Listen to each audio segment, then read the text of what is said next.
नमस्कार। आज हम पाथवेज टू डिवाइन ग्रेस ग्रंथ की 3 बहुत ही गहरी शिक्षाओं पर बात करने वाले हैं। ऐसी शिक्षाएं जो बताती हैं कि मन की शांति और एक गहरा जुड़ाव कैसे पाया जा सकता है।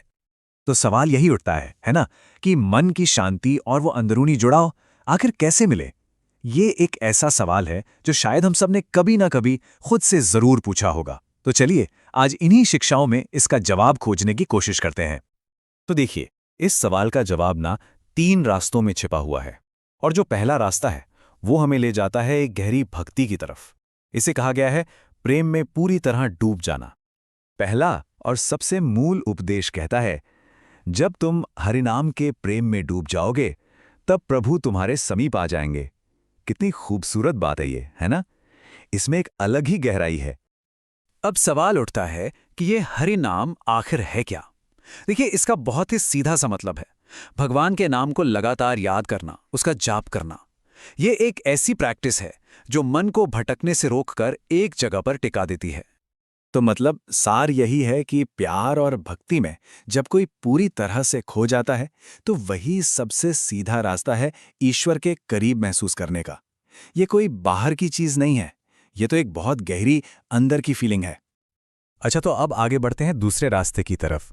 ये रास्ता सिर्फ भावना का नहीं है, बल्कि ये हमारे देखने के नज़रिए में, हमारे दृष्टिकोण में एक बहुत बड़ा बदलाव लाने की बात करता है। और ये दूसरा रास्ता है कृपा का सहारा। ये जो दूसरी शिक्षा है ना, ये सीधे सीधे हमारे मैं पर, हमारे अहंकार पर चोट करती है। ये कहती है, कभी भी ये मत सोचना कि तुम्हारी वजह से कुछ हुआ, एकमात्र उनकी कृपा का ही सहारा है। मतलब ये हमें सोचने पे मजबूर कर देती है कि जो कुछ भी हो रहा है उसमें हमारी भूमिका असल में है कितनी। यहां कृपा शब्द को ठीक से समझना बहुत जरूरी है। कृपा का मतलब है डिवाइन ग्रेस, एक ऐसी शक्ति जो बिना किसी शर्त के हमें सपोर्ट करती है, हमें रास्ता दिखाती है। और यह भी ध्यान रखना जरूरी है कि यह रास्ता सरेंडर करने का है, हाथ पर हाथ धरकर बैठने का नहीं। तो यहां पे ना 2 तरह की सोच बिल्कुल साफ दिखती है।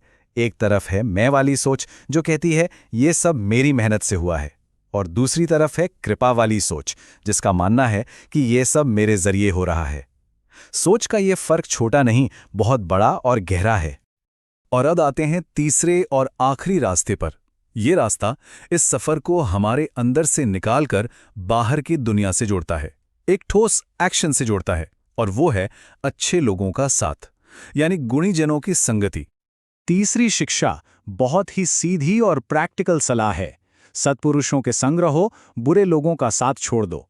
मतलब साफ है, हमारा आसपास का माहौल, हमारे संगी साथी, ये बहुत ज्यादा मायने रखते हैं।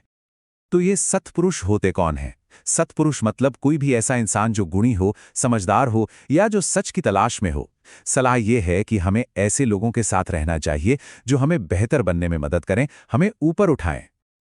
और संगति का असर, अरे वो तो बहुत ही गहरा होता है।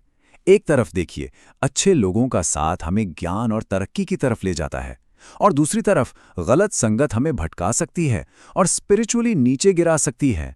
तो ये चुनाव कितना जरूरी है, ये हम समझ सकते हैं।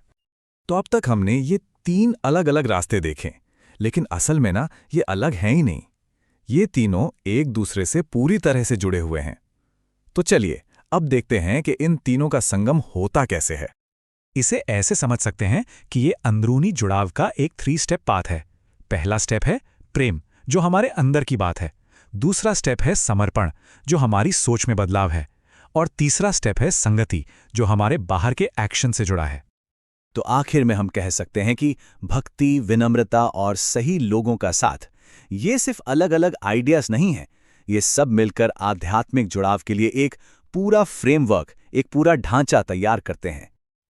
और अब जाते जाते एक सवाल छोड़ जाते हैं जिस पे सोचा जा सकता है। इन 3 रास्तों में से प्रेम, समर्पण और संगति, आज के दौर में किसी के भी जीवन में कौन सा रास्ता सबसे ज्यादा रेजोनेट करता है?